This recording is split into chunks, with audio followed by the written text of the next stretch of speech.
Black Men Cry Too is an invitation for men of color to feel safe to unpack their hurt and share their truth. This space was created as an invitation for men of color to feel empowered to know it's okay that they can cry too.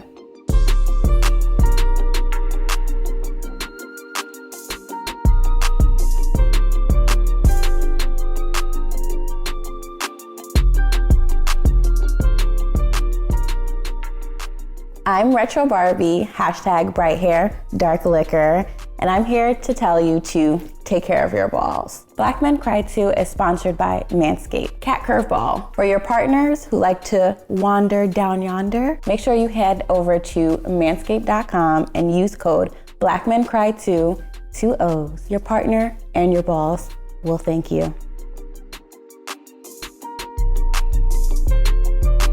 Thank you, Josh, for sitting down with me today. Thank you for having me. Super excited to have this conversation with you. Too. You are one of my fan favorites. Please don't tell many people. So to start us off, let's take a little shot and a cheers. Salud. Salud. Let's open it up with your coming out story. Yeah. So my coming out story is not a happy one. I was actually outed in middle school. I told a friend that I was bisexual, and within a couple of days that turned into school-wide news. So what grade were you in, if you don't mind me asking? I was in 8th grade. 8th grade. So in the matter of days, I'm gonna kill you, we're gonna fight, we're gonna get jumped, this, that, and the third. So not a happy time in my life. And was this the first person that you shared with? That's actually the first man that I shared with, and I was like, yeah. So me and men, we gotta work on some things. So there was a lot there that had to be healed from, as you can imagine, and then just kind of figuring out a way to exist safely and comfortably. Nothing happened physically, thankfully, but that was not a emotionally or mentally or spiritually peaceful time in life. And why is your story, or speaking so comfortably and openly about who you are and what you've been through, so important to you? Well, I do subscribe to the idea that people should be who they needed when they were younger. So I needed a Black, queer man who was moving through his sexuality and masculinity in ways that were affirming, to just be, right, and to talk about that, and to show me and other folks that, no, you can move through this. You don't have to compartmentalize your Blackness for your sexuality and vice versa. So there was a need for that, and there's a need for me to do this because I believe that, I know there are a lot of young Black, queer, trans, non-binary children struggling through the same things, and they're looking for the same thing I was looking for, somewhere to tell them, like, no, like, you good, you cool. And speaking about trans, we had a big push this year, as well as we've had many big pushes this year, on Black Trans Lives Matter. And we haven't seen too many people share, promote, or stand with that movement as they do the Black Lives Matter movement. You have been one of those people who have been dedicated in posting and sharing and educating. Why is it so important for you to also make sure that you're putting that in the front lines? Well, if we're going to talk about Black Lives Matter, we have to talk about all Black lives mattering, right? We can go anywhere in at least in the United States, as even throughout the diaspora, that none of us are going anywhere. Black queer folks, Black trans folks, Black non-binary folks don't go. In fact, we are the vehicle that really pushes a lot of the movement forward, right? We're not talking about we are, but like the larger, narrative, or just now finding out about Marsha P. Johnson, about Bayard Rustin, about all of the Black icons that we have who were queer, or who were at least not rigidly heterosexual. So in speaking about that, and speaking that, no, there is, like, Blackness doesn't inform my queerness, and my queerness informs my Blackness, and that all informs my politics. That is deep, and that is powerful. With that, though, why do you think that in our community we tend to turn our backs on trans lives, queer life, and we don't fully, as a community, band together to support? Well, that's a big question, and there are a lot of different ways to go about that. I know, at least personally, when I was talking through this and trying to heal with my elders, the big thing that they said was, well, I was trying to protect you, right? Like, it's hard enough being, it's hard enough being a black man. You're a black gay man, or you're a black queer man, or, just like the idea of like, this was me trying to protect you, but not also realizing that in your whatever intention that you had ended up causing more harm. And I was left without sanctuary, not only at school, but also in the house. And again, a lot of this is just, again, like due to colonization, due to the understandings of gender, the understanding of sexuality that we've been indoctrinated with through white supremacist violence, through patriarchal violence, and understanding that, these are direct byproducts of colonialism. And we've adopted that, we've swallowed that, and we perpetuate that. So, I don't want this to, everybody's watching, I don't want this to be misconstrued as black people are more homophobic or more transphobic than the general population, because that's also a very violent, toxic myth. But we have our own things to work on too. And again, it all goes back to, we are trying to decolonize. We're trying to push apart and break apart these vestiges of patriarchy that have been, they've been causing so much suffering for so long. One thing that I thought was interesting that I haven't heard someone say is that their elders told them, well, I was doing this to protect you. Mm-hmm. It makes me think of when people say, well, this is a choice and this is the life that you're deciding to live, this life, like this is your choice. And I remember someone saying, why would I choose something that makes my life 10 times harder? Mm-hmm. How can you tell me this is a choice? Right.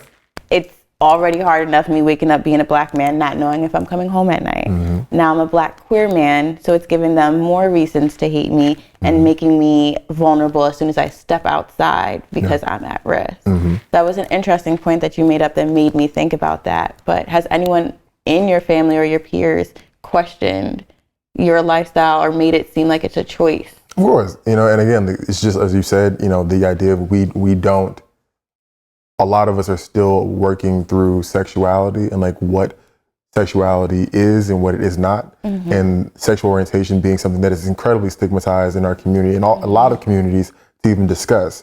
So if we're not able to discuss it at home, how are we going to have like an informed, articulate conversation of what this means and how it plays out in life? And like if this was a choice, then I may have made a different choice, but it's not.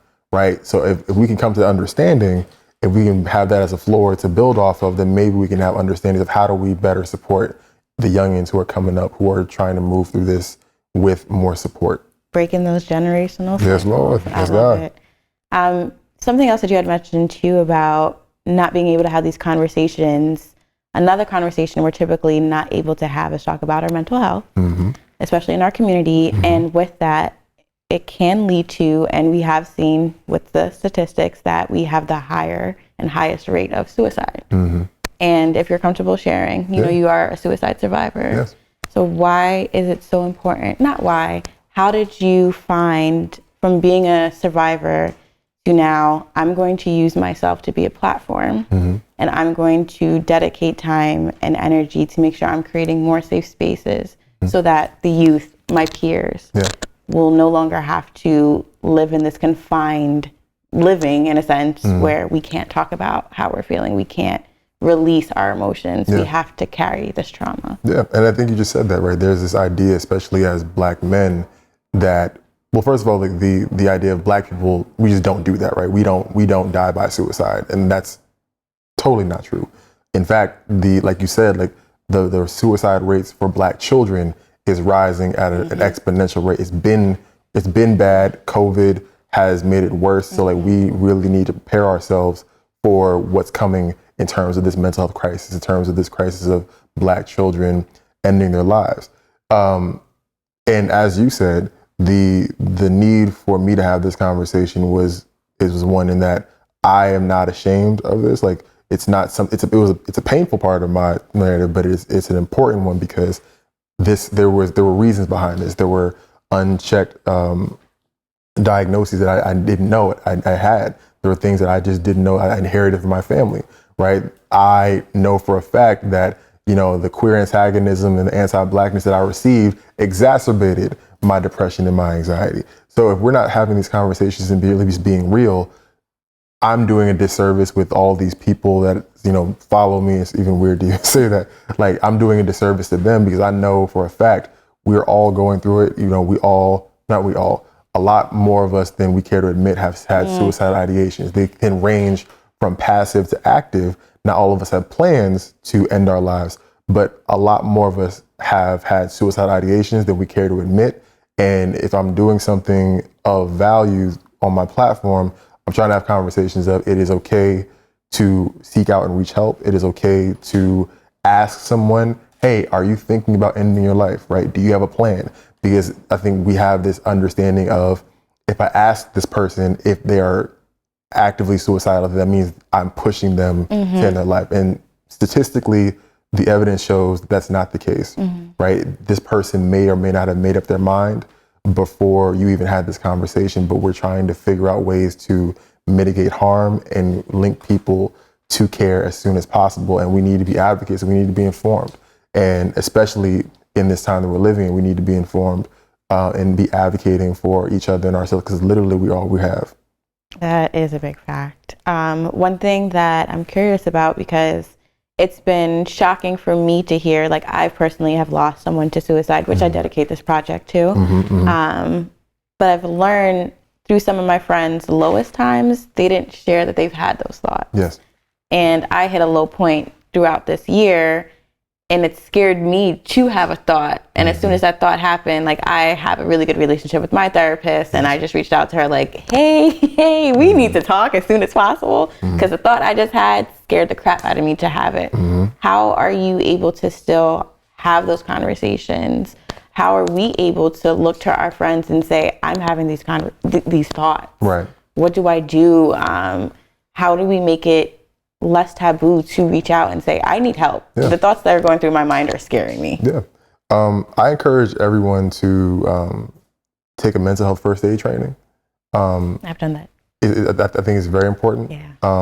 Or if it's not a mental health first aid training, it's a comprehensive mental health 101, right? Because nobody is saying at the end of this training you're going to be a licensed psychologist or social worker, but you can identify risk factors. You can assess for risk of harm. You can listen non-judgmentally, and you can say, like, how do you want me to support you right now? What can we do? Can we call somebody? Is there anyone you feel safe with bringing into this conversation? Because I really am concerned about your well-being, and I care about you. And I think a lot of times, in my experience, we have been, these conversations are somewhat deterred because we don't have all the answers at that moment, and nobody does, right? It's difficult to hear your loved one say, look, I'm thinking about ending my life, right? Nobody's saying that you are going to have all the answers at that moment. What you can have are tools to connect someone to proper care, and you can support them and listen to them and make sure that they don't feel alone in this process.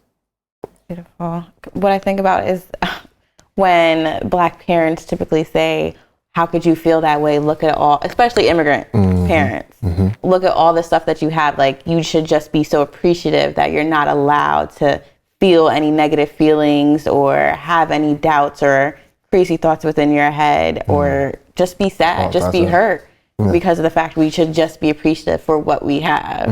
And that in itself can be very detrimental. And I feel like for our generation, that's what we had to deal with more so than our parents' generation, because they were the ones who, everything is generational. We're the ones to be able to obtain the things that their parents couldn't obtain. So for us, it should be easy peasy.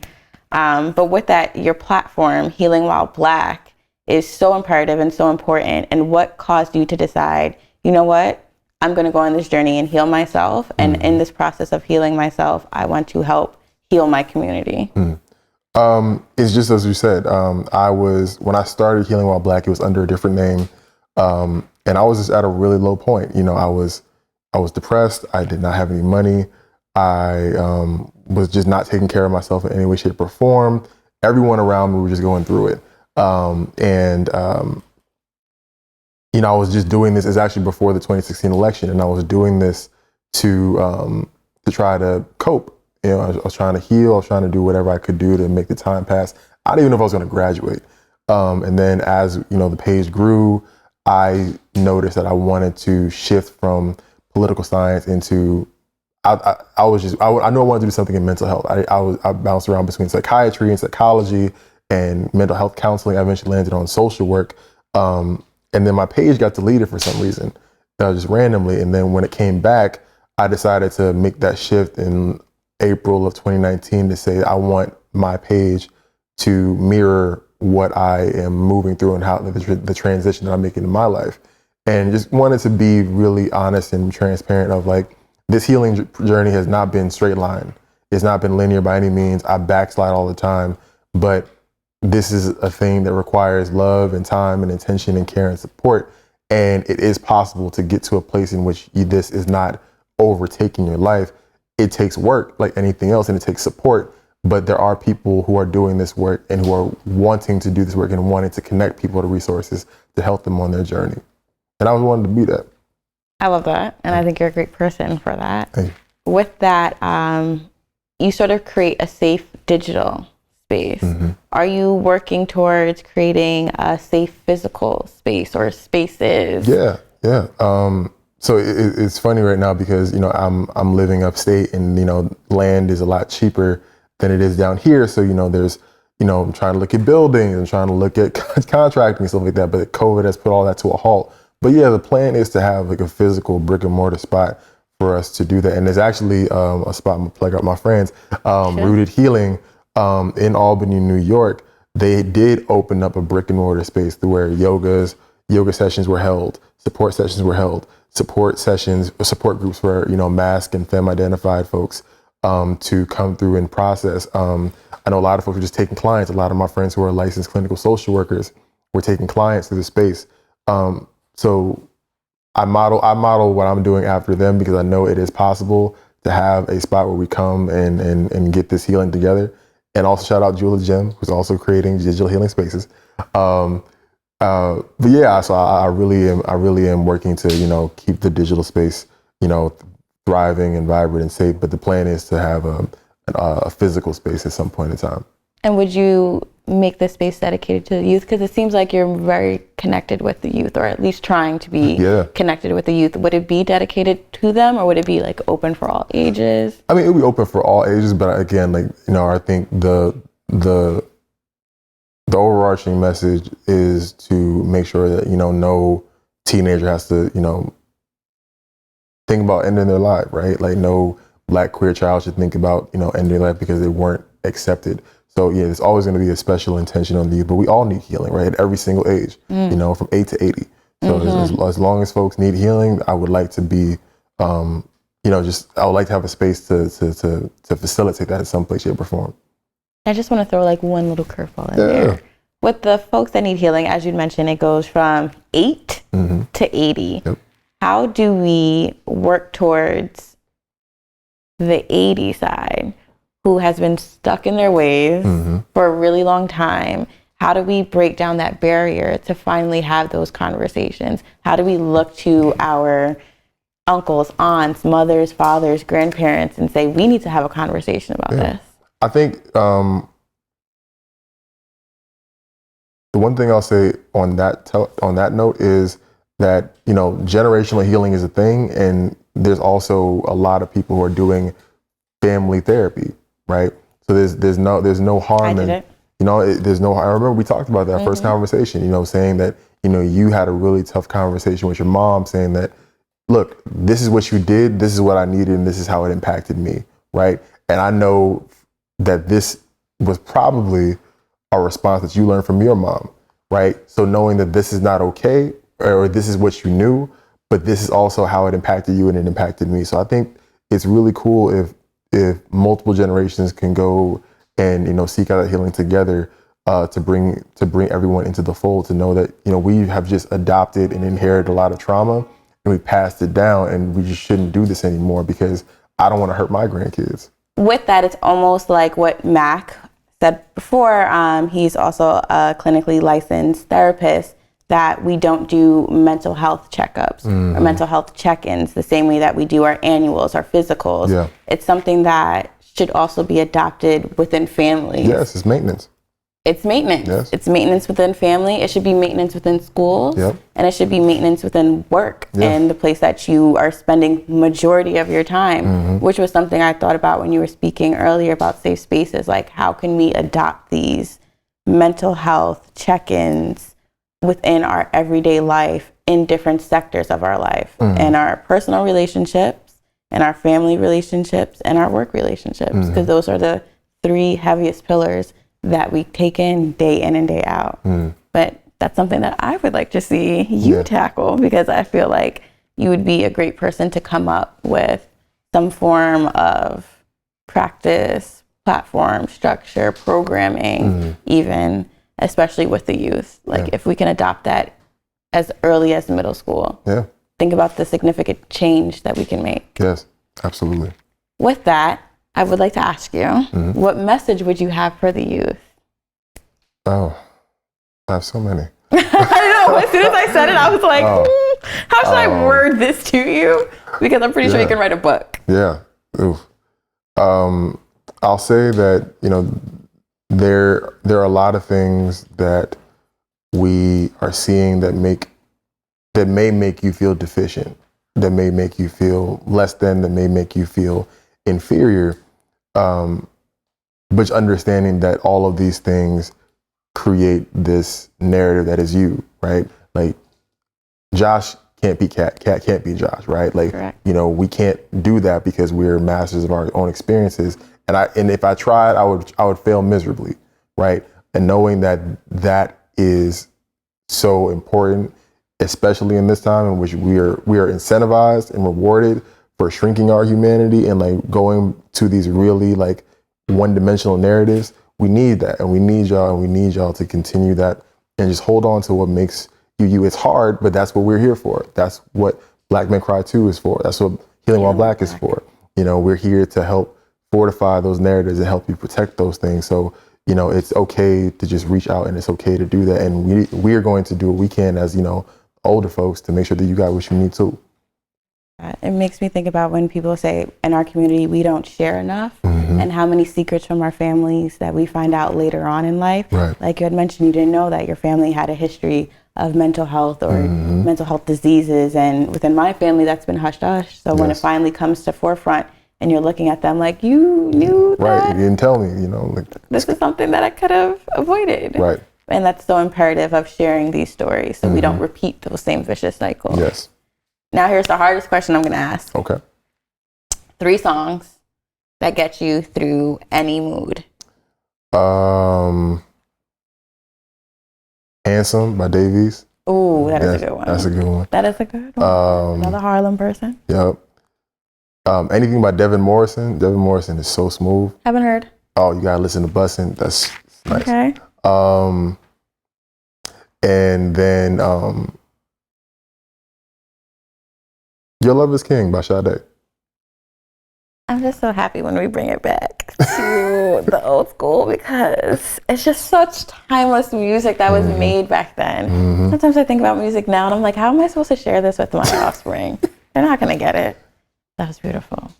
Thank you so much, Josh, for sitting down with us today. Of course. You always are a pillar of good energy, so I'm just very appreciative. Appreciate you. And again, as always, you can follow us on Instagram and YouTube, and that's at BlackMenCryToo, and that's TOO. And please make sure that you follow Josh at Healing While Black. This has been another rendition. Thank you for tuning in.